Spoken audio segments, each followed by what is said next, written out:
Alice K., Yes? this is your big day. It's my big day? Why is it my big day? Well, I'd like to say. You know why it's your big day? Why? Because I have a new theory. And I came up with it today, as a matter of fact.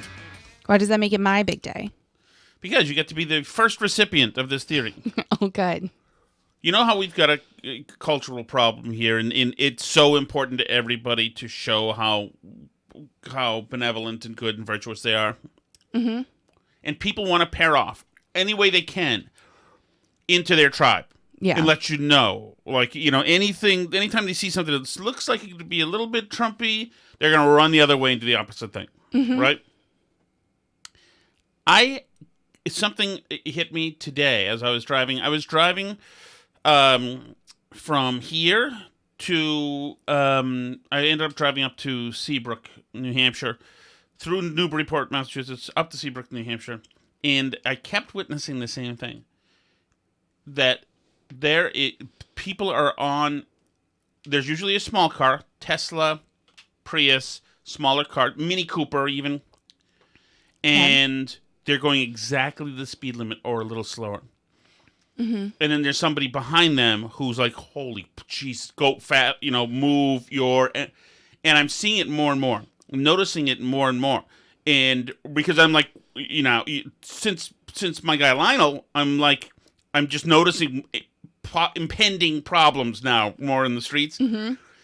And I swear to God that for people, progressives and those kind of people, Lionels, they are absolutely abiding by the state-sanctioned speed limits to the T, just to show that they are in compliance fully. Right. These are the same people who I just saw on Twitter today are noticing all the flight delays and cancellations and saying, is it any coincidence that this is all happening after they got rid of the mask mandate? And a friend of ours who we know said, nope. In other words, we had a chance to do some compliance in the airplanes. We didn't, and everything, all the order just fell to pieces. Mm-hmm. And it's the same thing. I believe it's the same thing on the roads. And that's why I think that's part of the reason why my friend Lionel went nuts last week, other than the fact he was probably also drunk, which is why I should have called the cops right then. So next time. That's what the cops said, too. I know. They said we can do more if you call us right then. Who knew? Who knew? Who's ready for some French psychotic to call you an MFer again and again with little explanation? So anyway. It does make me think we should spend more time around town at things where these things can happen, because these people around here are just so psycho. Like, think how exciting this all was. Like, this stuff could happen all the time if we were out and about more. Like, our town has little, free concerts every week that we can go to and sit on a picnic blanket with the rest of the people in the town and listen to music by the gazebo. We could be out there. I'm sure somebody would attack you there. They would find some reason you were doing something wrong. Well, maybe. I mean, maybe you'd run into Lionel there. It's possible. It's possible. Although, I don't know. Yeah, he would know who I am. Yeah, I guess so. That would be interesting. I would welcome. I know. I would welcome him. That's what I'm saying. So you. maybe you should spend some more time being out and about publicly, getting on their nerves, because I think that's part of what it is too, right? It's about displays of deference to their worldview through a variety of ways. I mean, part of it is that you wear the right clothes and drive the right car, and your kid has the right lunchbox and a stainless steel water bottle because they wouldn't have a plastic one, and all the things that the right sort of people have, all the trappings of sort of affluent middle class life. And then also a lot of it is the using pronoun stuff, the Ukraine flag stuff, the signaling. It's all a signal, right? That you're the right kind of people, right? Is there any doubt that Lionel stands with Ukraine? Go, please. I mean, do you know what I mean? Or that the people driving exactly the speed limit stand with Ukraine? Well, that's right. We've noticed it all over the place on every many Facebook pages. Here, the town we used to live in, some places in Connecticut, I noticed people saying, By the way, I'm sick of cars zipping by my street. The speed posted is 20 miles per hour or 25 miles per hour. Some people are clearly going faster than that. There was a guy in Melrose who started a whole Twitter account speed trapping people himself, just on a vigilante mission, tweeting out people's information. And that is not, these people are not officers of the law. No. This is not a busy street full of kids situation where there's somebody hot rodding it. These are people noticing that you're a little bit out of compliance. And they're fully in compliance with the state, with the establishment, with the patriarchy, really, with their nanny, really. And there's this need to call you out before. What are you doing that? You slow down. You slow down. I mean... Well, that's why I say, because one half of it is signaling to other people that you're the right type of person. And the other part of it is being outraged that somebody else wouldn't bend the knee to whatever the thing of the week is this week that we all have to do, right? And like, they get new things all the time. Around the 4th of July, they all start posting about fireworks and how it's like traumatic to people with PTSD and animals and disrupts the insect life and the balance of all this stuff. Like, and they all post like the same memes about it and get into a thing about this whatever it is, right? And they all start until they get to the next thing, and then they all join that. And if you have a problem with it, then like you say, it's a problem that you're out of compliance. There's like a sense that if we just all are righteous enough at the same time, that we'll achieve utopia. And if you don't believe in the pronouns, or you don't have a Ukraine flag at your house, or if you don't drive the speed limit that makes no sense, or in Tom's case, run a red light or something. If you don't follow the rules, whether explicit rules like speed limits or implicit understood rules that are more subtle, right, about behavior, that you are a problem and you are the reason why we can't have nice things. You're the reason why there's still a pandemic. You're the reason. You being upset about gas prices is the reason why Putin's winning in Ukraine. That's not an exaggeration. People said that when the gas prices were cresting $5 whatever a gallon, right? They were saying like, I'll gladly pay a little more if it helps Ukraine, when like it has anything to do with it. Like, you paying $2 more for gas is going to somehow defeat Putin. Actually, it helps Putin. It's crazy. Like, it's absurd. But they don't. It's all like this idea that you being upset about the gas prices, you not following along with whatever XYZ thing we're all decided to be into this week.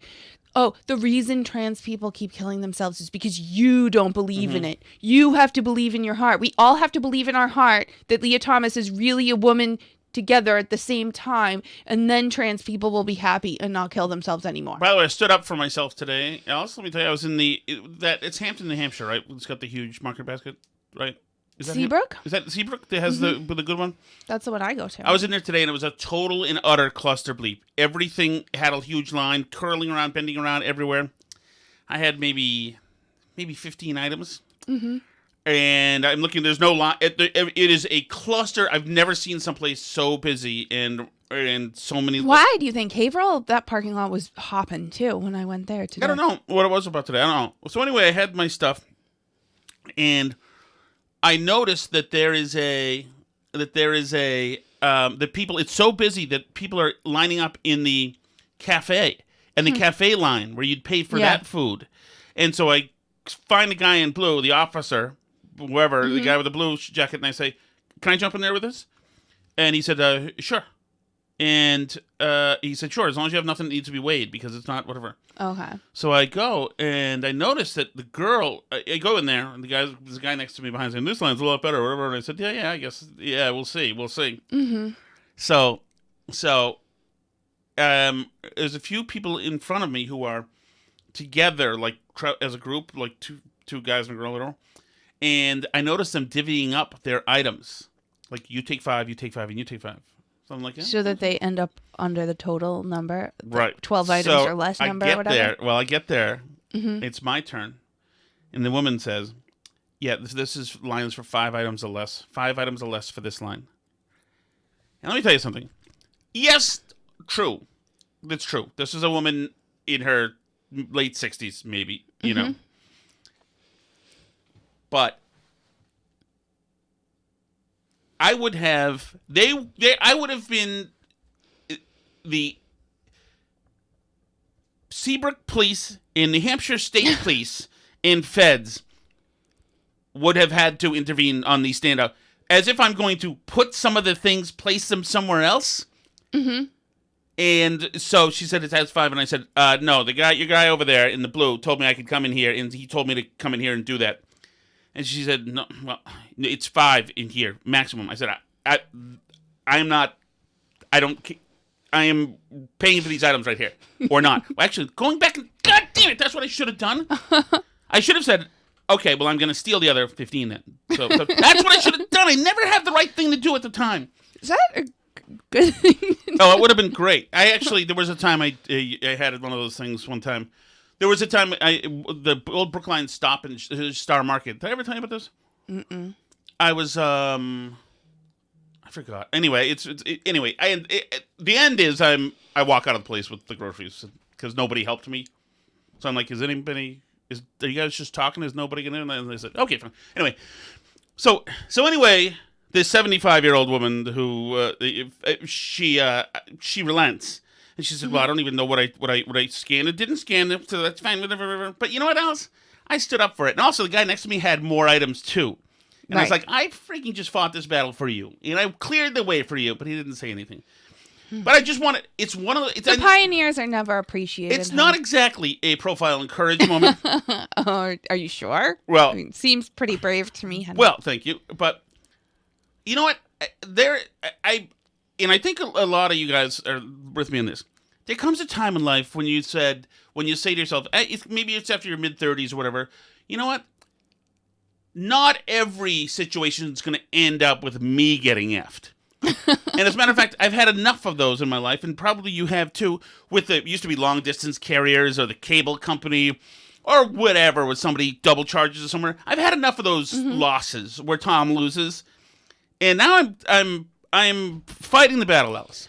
I am fighting the battle. Even with my friend Lionel last week. Mm-hmm. You know, I was heading to the police station. He turned off. I then stopped and turned around so I could get him on the documentary with the video. Right. Because it wasn't going to end with this guy getting to go have a psycho on me and that's it. You know? Right. I wanted to make sure that I could, 1,000 Ways to F You Back. Remember that song? Mm-hmm. I want to make sure that this is not a simple all-out Tom Shattuck loss. Mm-hmm. And so there you go. There you go. That was my friend Lionel, or Lionel, as a caller says. All right, shall we get to the should we start the show? Let's go for it. Okay. So I spent way too much time today on this, but I noticed that there's a promo out for Katy Tur's book. Katy Tur was a reporter, or maybe still is, at MSNBC. One of the brave reporters who stood up to Donald Trump again and again. Well, the mean crowd, booed her. Yeah. And she was a reporter, and she was a total spoiled brat, upscale, elite, pain in the ass. And of course, she immediately wrote a book about how brave she was having to deal with Trump. And oh my goodness, I think she was at one of the campaign headquarters on 2016. Yes, she was at Trump's, as a matter of fact. Okay, I couldn't remember which one. Okay. Thank you, Alice. Sorry. Thank you. You know what? And I'll get to that. You know what? Stepped on piece of the show. You can warn me stuff if you. You can warn me stuff. Thank you, Alice. Shall I just go to that cut now? Do you want? No, pretend I didn't say anything. Okay. Go ahead. So, anyway, this is part of her promo. There was just a Gallup poll out today that shows that the trust in media, newspapers and television is hitting an all-time low. People don't trust us. They don't believe us. And it makes me wonder if this job, as I'm currently doing it, is effective, but if it's doing more harm than good. I don't have a good answer for that. Wow, thoughtful, riveting. That's Katy Tur. Wondering, people don't seem to like us or trust us.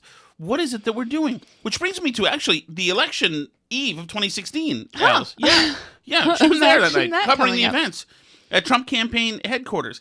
Now listen to, this is as the night is moving on. It's getting very clear now that things hadn't gone as they were supposed to, that things were veering into the absolute cataclysmic conclusion that these people don't want to believe is happening. So they go down to ask for Katy Tur they throw to her down at the Trump headquarters to ask her what's going on. And obviously there should be excitement happening, and I just saw this campaign advisor and they're saying this, and one family came from Houston and they thought it would never happen. He has gotten this far by defying political norms, by defying the system, by breaking the rules, not despite it, but by doing it. That's what his supporters have liked about him. With full of disdain. That's how he's gotten this far, because he's defying norms. As she says, salty. I mean, you should be, if you're an election night as a reporter, and you're at the campaign, especially the one that's winning. Right.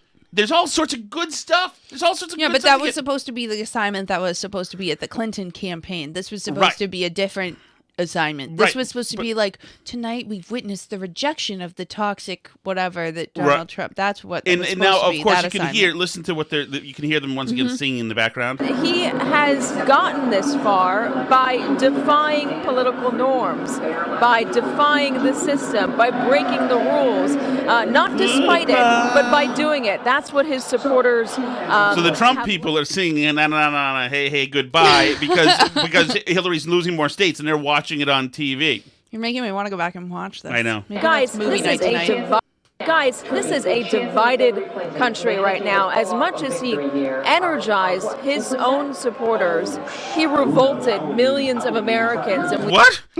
What kind of play-by-play is that?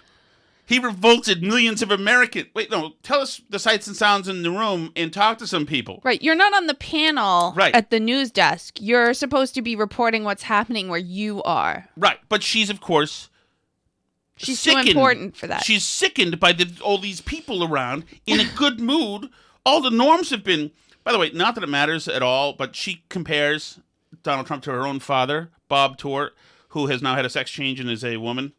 Which I'm sure her elite upbringing was absolutely. I'm sure they had a nice redone Victorian house and Range Rovers, no doubt, and there was probably a psychosis level in that house that was unmeasurable. We saw this from city to city, especially in the more urban areas, especially the areas that were closer to the border with Mexico. Large crowds of people that would come out and protest defiantly, refusing to accept Donald Trump as a legitimate candidate and getting into confrontations with his supporters. We saw riot police in city after city in this country. Now, she's not calling out those people rioting. Those people attacking the Trump supporters. She's saying, look what he's caused. Look what he's sowed. You know, he's sown all of this hatred. And it made riots happen. It made riots happen. It was so terrible. Heard a huge cheer from the crowd. They're reacting to what they're seeing on Fox News. How Debbie Downer is this? You hear a huge cheer from the crowd. Actually, there's an exuberant thing happening there. Maybe somebody should check it out. We hear a huge cheer. They're reacting to Fox News. Oh. Listen, lady. Of course, she has to throw that in there. No, she's wondering, like, why don't people trust the media? Because you had a little pissy breakdown. Taking my ball and leaving, just bitchy fest in front of millions of people. Because the candidate that you didn't want to win won. And you're supposed to be the reporter, the hardened reporter. But you're upset. Katy wanted the other person to win. I wanted the other person to win. Heard a huge cheer from the crowd. They're reacting to what they're seeing on Fox News. Essentially, though, what happens next with the Trump campaign is still very much an unknown, guys. And that's going to be the big question that dominates the news cycle. Can you tell us why they're cheering, Katy? Can anybody Is let anything us know? happening? Yes. That you can tell us about? Right. Because there seems to be absolutely an explosion of cheering. For the next 3 months. So anything could happen. We don't know what's going to happen for the next 3 months. All right, we're watching a celebration at Trump headquarters. We'll keep in mind they are not reacting to anything that we have reported. Yeah, they're reacting to the thing that everybody else is reporting, which is the piece of forbidden news that is just breaking at whatever in the morning. So he's going to toss it here to Kelly O'Donnell. You tell me if you... Who's Kelly O'Donnell? Was she at the Clinton campaign? Yes. Okay. You tell me what you hear in her voice. The news organization, I guess. Let's go to NBC's Kelly O'Donnell. Kelly? Lester, I can tell you that sources tell me that Hillary Clinton has telephoned Donald Trump to concede this election.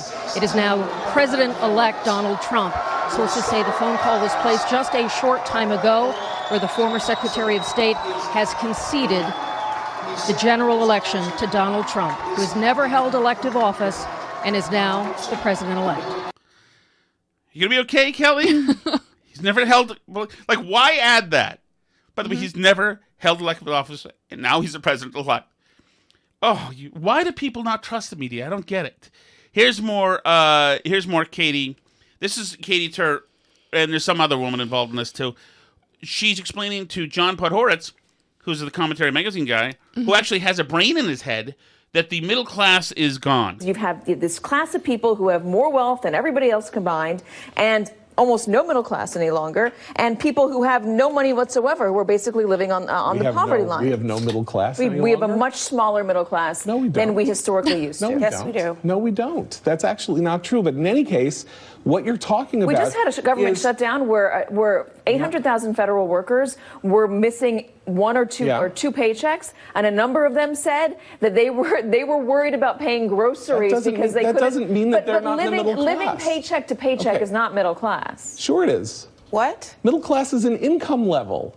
Middle class is an income level. Yes, but if wages are not growing and the cost of living is higher, then certainly the income level that you're talking about that used to be middle class is no longer that. You're actually working poor. If you are living paycheck to paycheck and you cannot buy food for your family, how is that middle class? The median income in this country has gone up $6,000 in the last 2 years, from $47,000 to $53,000 So everyone's a year. doing fine?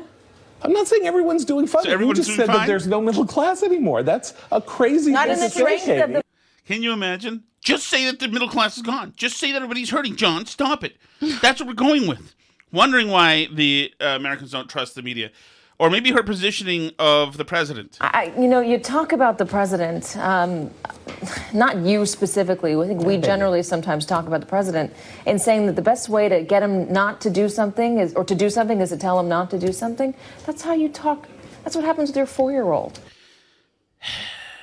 And once again, this is Katy Tur's new promotion. And she's all the media. She is everybody. Her new promotion of her book. There was just a Gallup poll out today that shows that the trust in media, newspapers and television is hitting an all-time low. People don't trust us, they don't believe us, and it makes me wonder if this job, as I'm currently doing it, is effective, but if it's doing more harm than good. Yeah, it is doing more harm than good. It is. And it's a big... You position the president as acting like a 4-year-old, or bitching and moaning on election night because your guy didn't win, or demanding that Podhoretz fall in line because Trump destroyed the middle class, or even small factual things that erode, I think, her credibility. In the Beat with Ari Melber starts right now. Hi, Ari. Hi, Katy. I wanted to wish you a happy President's Day. It is George Washington Day here in New York, unlike the rest of the country, because George Washington, native son of New York. Big up, big New Yorker. That's right. East Coast. He was known as an East Coast one. He was New York's Big Papa. That was just intelligent exchange, Alice. Would you say that George Washington was a native son of New York? I would say Virginia, probably. That's correct. Okay, that's correct. Checking that's where he was that born. I'm not crazy. That's where he was born and raised. That's correct. If I had to guess, but that's good. Are you doing more Katy Tur? More Katy Tur. Twitter's go-to presidential fact checker, Daniel Dale, Washington bureau chief for the Toronto. What a pair. There's a pair for you. He's your favorite. Star. Daniel, why are Democrats so hesitant to start impeachment proceedings? They have an abundance. This is what during Michael Cohen, when Michael Cohen was saying that Trump wrote checks to strippers and porn stars after he slept with them. of avenues to take. There's the obstruction angle. There's Donald Trump's taxes, potentially, what they may hold. Michael Cohen accused him of committing a felony while he was the president of the United States. That's a lot more than they had with Nixon. A lot more. Is it? Yep. Absolutely. All those things potentially, if they hold, we'll see. We're almost done with Katy, Alice. Okay. We're almost done with Katy. Hang on 1 second. Also, of course, you would want to apply something to memory if you're doing the subject of a news story. Especially committed to memory. Committed to memory.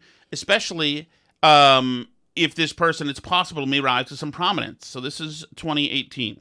Rick DeSantis ran on embracing Donald Trump. Ron DeSantis. I said Rick a moment ago. Excuse me. Ron DeSantis. Who do you plan on voting for? Is it Andrew Gillum? Yes. Rick DeSantis, anyone? Ron DeSantis. Ron DeSantis. Why do I keep saying Rick? We reached out to Rick DeSantis. She got Andrew Gillum, the Democrat's name, right? Mm-hmm. Damn right. DeSantis to come on this show. And while there are a number of Gillum supporters behind me, Ron DeSantis. I'm sorry I keep saying that. Ron DeSantis. Rick DeSantis, we invited him on. He didn't come on. Not to say that it's Ron DeSantis. I keep saying Rick. I don't know why that is stuck in my head. I think I'm mixing the two of them. I apologize. My apologies go out there. Why has, Rick DeSantis, Ron DeSantis, God, I will say it wrong this entire show.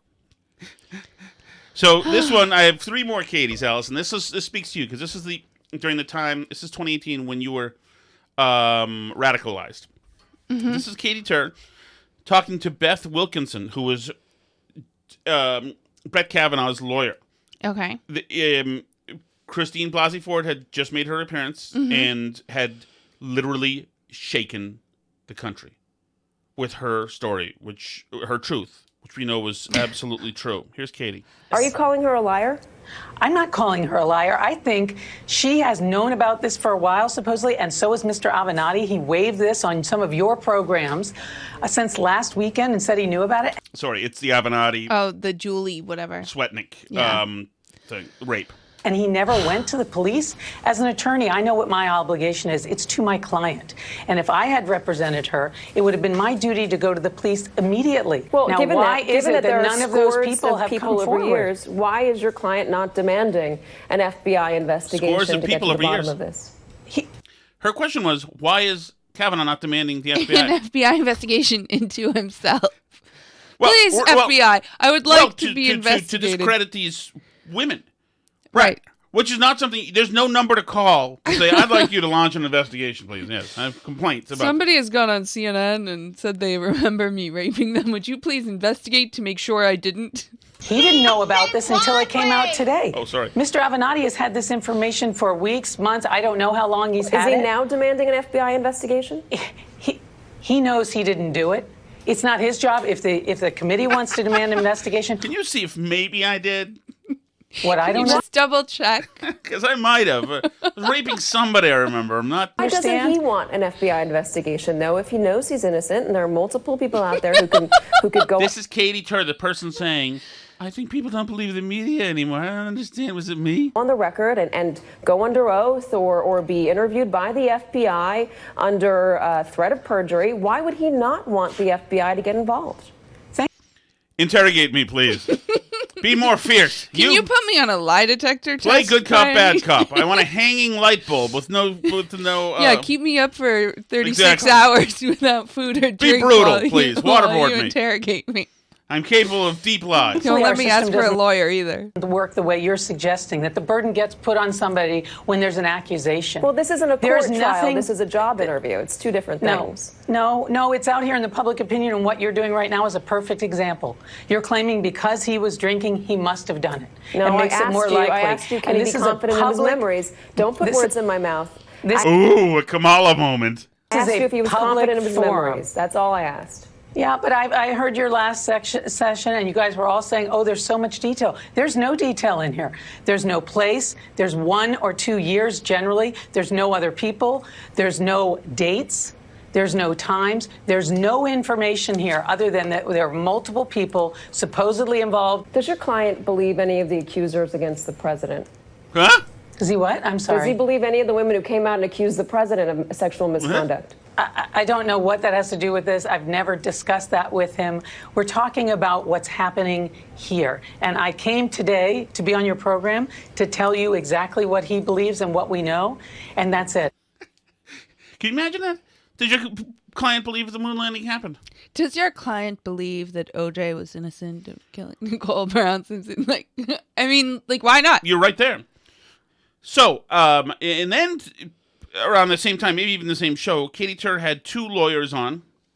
Meanwhile, this topic, of course, was because that same day, the Bill Cosby trial. Bill Cosby just got found guilty and is going to jail. So to see him have such a fall from grace, to be convicted of 3 felonies, to be now deemed a sexually violent predator, to be facing prison time is incredibly overwhelming. And all of this happening in the same week that we're looking at Brett Kavanaugh and the allegations of women against him for sexual assault. Same thing.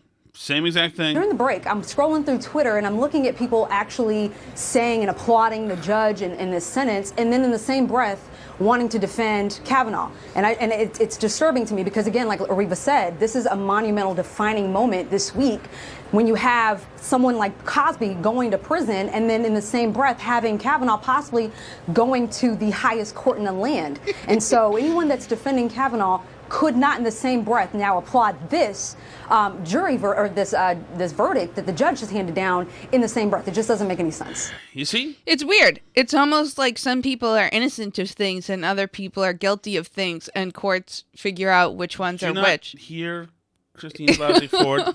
Okay. It's just funny because I guess that's a spot you end up in when you decide that everything's like systemic and part of a pattern. It's like all the things are connected. Like Trump and Cosby and Kavanaugh and Clarence Thomas are all the same thing. So, because it's all part of a system. It's all part of the patriarchy. And we're in the Handmaid's Tale, literally. So, that's where you end up. There's no individual right to be innocent until proven guilty or anything like that. You're part of the patriarchy pattern. So, you have to be on one side of that or the other. There's no making an informed decision about a particular case one at a time in this worldview. Right. So something has happened subsequently. And this is all of these media people, they felt offended by the Trump presidency. They felt it was never credible. They couldn't understand how it was possible. So they never did the work to get their minds around it. They never did the work to have a personal reckoning with, with how people in the Rust Belt felt ignored and stepped on by the political establishment, etc. They never had that reckoning, which is why after the election, they went around looking for racists everywhere, and they sent the black comedian to find some racists, and everybody was really nice to him and not racist, And so they never could handle it. So and that's the same impulse that drove all the Mueller stuff and the dossier stuff and everything else. They had to find a reason why this happened that wasn't just that some people voted for somebody they didn't like. Exactly. And they couldn't just believe it. And reputable people have just lost their reputation. They're still doing it. If you look on Twitter comments anytime, so there was this big New Yorker article that we didn't even really talk about, but interview with Trump, not New Yorker, Intelligencer, New York Magazine, Intelligencer article, interview with Trump where he was saying essentially that he's made up his mind. He's going to run in so many words. He was saying this and he's just not sure. He might announce it before the midterms or not. He's just not sure yet. So this was all big news. And in the comments are 3 million liberals all going, oh yeah, is that even allowed from jail? Good luck. Once the January 6th commission gets done, you're going to be in jail for a long time. They're all maybe they'll get him on witness tampering or something stupid. But they're still locked into the Mueller report fantasy world where Trump's going to be arrested any day now. Right. And they spend every day saying... Right. They wake up every morning hoping today's the day. During the presidency, they said, don't you see he's making this norms a new norm, and it shouldn't be. His treatment, his handling of the border, the pain is the point. The pain isn't a bug; it's a feature. It's about the border. The cruelty is the point. Exactly. Yeah. All that stuff, telling us even when the who's the Iranian guy Trump waxed? Soleimani? Yes, the austere scholar that Trump killed. With a moment's notice. I mean, that was somebody. Trump was irresponsible. Trying to start World War III. Everything that Trump did was absolutely terrible. The First Step Act, they didn't report. That was it. That one barely even happened. Not talking about that one, right? And the first when the Trump unemployment went way down, and employment for marginalized people went way up, they said it still doesn't matter because wages still aren't up, and then wages went up, and they said, well, this we inherited from Obama. It doesn't matter. Many good things happened during the Trump presidency. Yeah. They were so consumed with their hatred and inability to reckon with the election that they focused on his idiotic tweets, which were out there and certainly unpresidential and moronic, and just other things that he do that they couldn't believe. Remember when he first was elected, they said he removed the statue of MLK, and somebody was so excited from the Washington Post, I think, to report that because yes, of course he is because he's a racist. Ha! They so wanted whatever they could to get on Trump to show you see, and to yell at us, scold us, saying, you see what you did? You see Charlottesville now? That's what you did. You see? He just said they're both fine people on both sides. That's right. You see what you did? You see what you did? These are the people. That's Lionel down the street. That's the person who's going at 20 miles per hour on a 20 mile per hour road right now, saying, I am complying. I'm doing the right thing. You see what you're doing? See what you're doing? You're being rogue. You're being... So the media was all in on painting everything that Trump did as absolutely terrible. And then they told us, you have to vote for Joe Biden. Look at the story of Jill Biden, the story of the tragic loss of Joe's daughter and wife. Joe dealing with Beau Biden. He's normal again. This is what normal DC politics looks like. And you know what? Trump did cost us, did start the pandemic. And, did really, we know that, the culture of racism that resulted in George Floyd's death and the wanton killing of thousands of black men every day by police officers, that obviously, who do those cops vote for, right? That's a Trump thing. So bring on Biden. Here's your chance, everybody. He's our guy, you see? And, by the way, we'll show you what decency looks like. What happens when you have somebody who's normal, the media will celebrate on election night, and not even call out leaders, even though our curfews were in big cities. I mean, COVID regulations. When they said Biden won, they all partied in the streets with them. Lori Lightfoot and the idiot in New York were outside, dancing partying around. Exactly. But had you done that the night before, then you'd be in a squad car. But that's fine. So now the problem is this. They are feeling wildly betrayed by Biden. Right. Because all of the things, including, they had these touchstone moments where they said, look at this. Trump likes what's the guy, MBL? The Crown Prince? Oh, MBL. Yes. Mohammed bin Salman, is right. That it? You see, Trump likes that guy, obviously. He likes Trump. Biden won't be like that. Obviously, Trump all of the things that they said Trump would destroy, had destroyed, all the international norms, etc. This guy, Biden, has proved them to be fools. And they are embarrassed by it. They're embarrassed by it. And now and it's really like having, the first husband was a jerk, but the second husband, who you told everybody, by golly, guys, now I've got this husband, he's the best in the world, ends up being a bigger jerk and abuser than the first husband ever could have been, ever. Of course. And now it's just a huge betrayal to them that Biden has done this to them. That they're having to deal with people that they know dealing with formula shortages and inflation and all this crap that's from back in the 70s. And now they're unable to contain their anger anymore at Joe Biden. So the Margaret Brennan started her CBS show today, essentially slamming Biden on the economy, bringing in Adam Kinzinger to talk a little bit Trump January 6th. And then you got to give the viewers what they want. Everyone's just been glued to the trial. The must-see TV of the summer, honey. And then spent the rest of the show talking to economists. Other channels had who's the guy, the epidemiologist who was anyway, the guy who also works for Pfizer. Hello? No?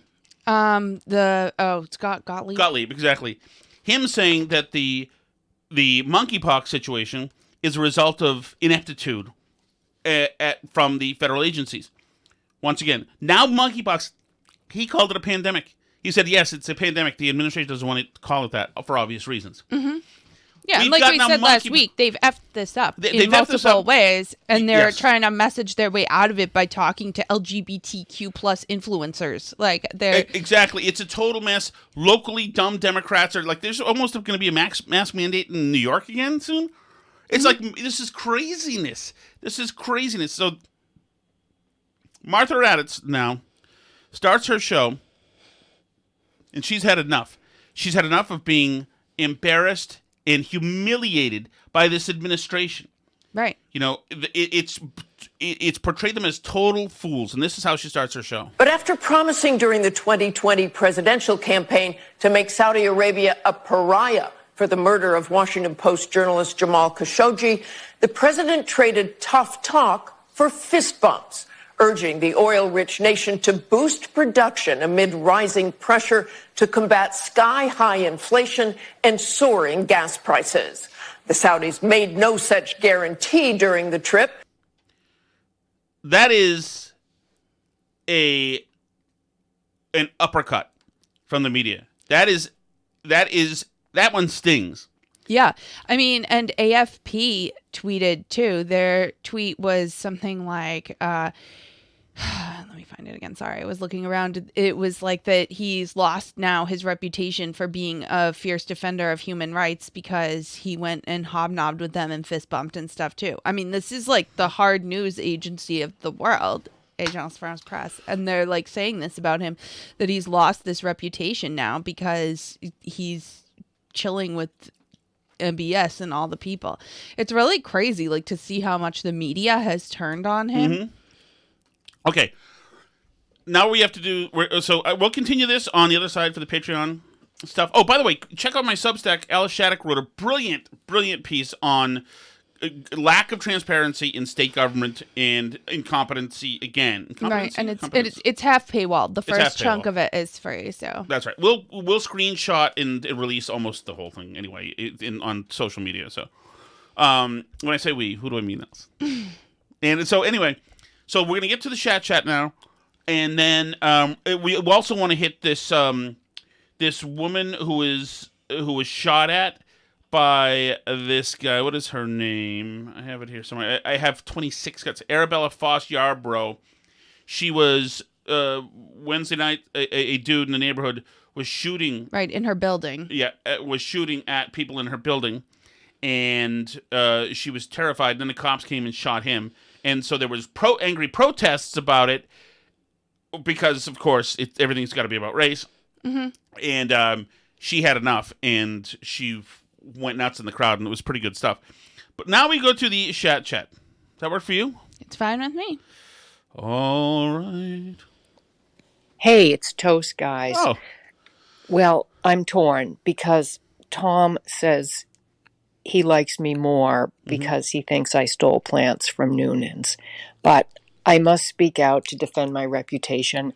I simply meant that I already have too many plants and now I've gotten more. So that's the story on my fairly stupid tweet. And as for being Patty Hearst, I can say that I am not Patty Hearst, but no one's ever seen us in the same room. So, bye. That is correct. She had Hearst money, first of all, had and has. Second of all, #believe toast. Second of all, my moles tell me that essentially she is the newest incarnation of the Thomas Crown affair. Mm-hmm. That she goes to high-end places, a distraction happens, and things walk out. I'm just saying, Alice, I'm not going to out anybody, but Toast, I only have respect for that. I am a low-level thief, so I am all for it. Whatever it takes. Isn't that great? She didn't steal plants. #believe all cats. Mm-hmm. Mm-hmm. You just don't mess with Dolomite. You just don't mess with Dolomite. I don't know what that means. I don't know what that means either. I'm going to Google it. Dolomite. It's probably from a movie. I should know it. Is Dolomite a movie? I don't know. It is a movie. It's a 1975 blaxploitation crime comedy. I don't know. Oh, I don't know it. I'm sorry about that. I missed all those. Although I saw the thing with was it Coffee Brown or something?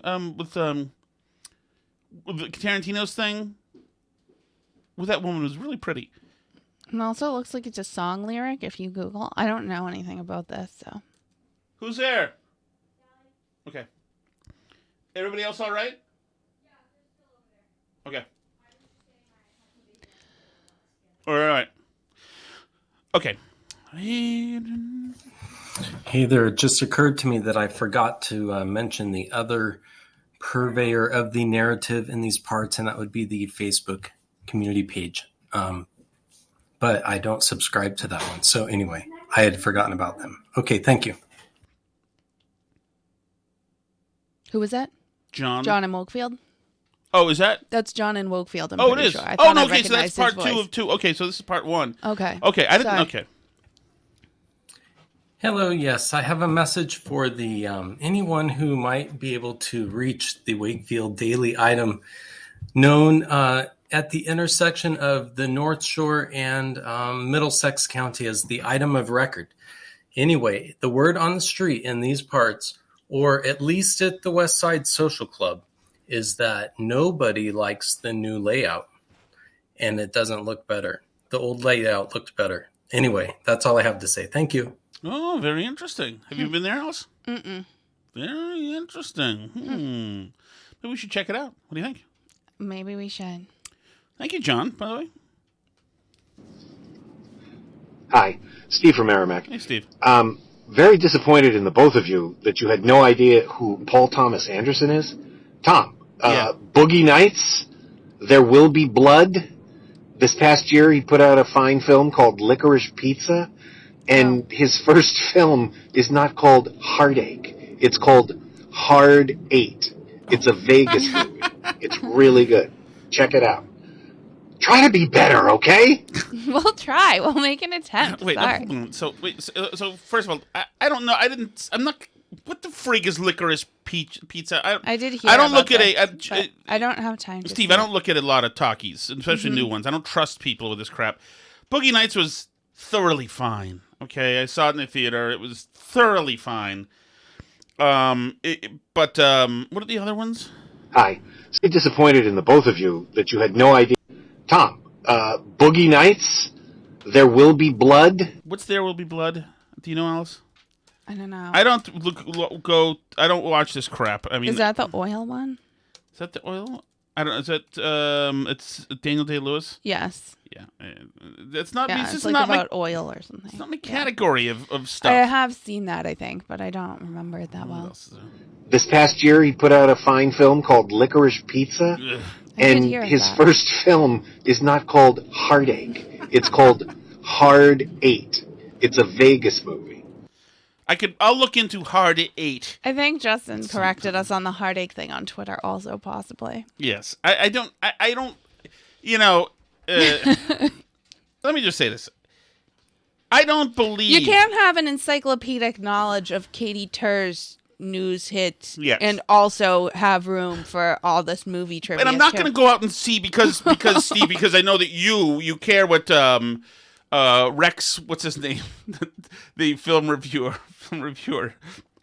Hold on, film reviewer Rex. No, damn it. Rex.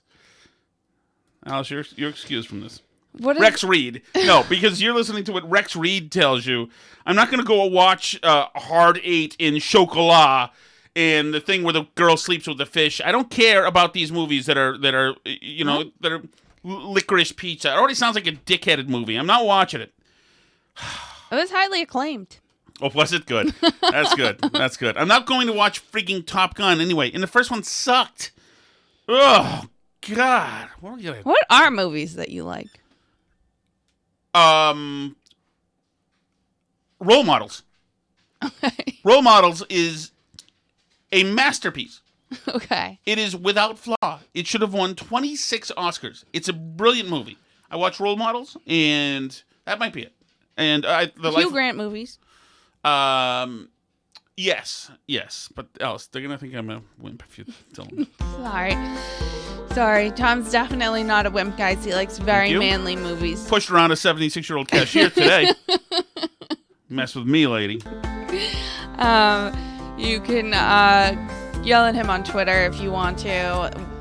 Our Twitter handle is @BurnBarrelPod. We're also at Facebook.com/BurnBarrelPod. There will be blood. How Merrimack is that? Why are you mad at? I like Steve from Merrimack. Why are you mad at Steve from Merrimack? In the cafes of Merrimack saying, have you seen the newest motion picture? He's not. He's hanging out on the chat. No, he's asking not. You about it. This is the Merrimack elite weighs in.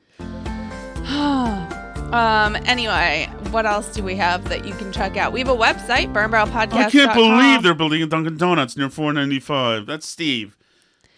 Picketed, by the way. Picketed. Why are you attacking Steve? He's done nothing wrong. Jeez. C'est la vie.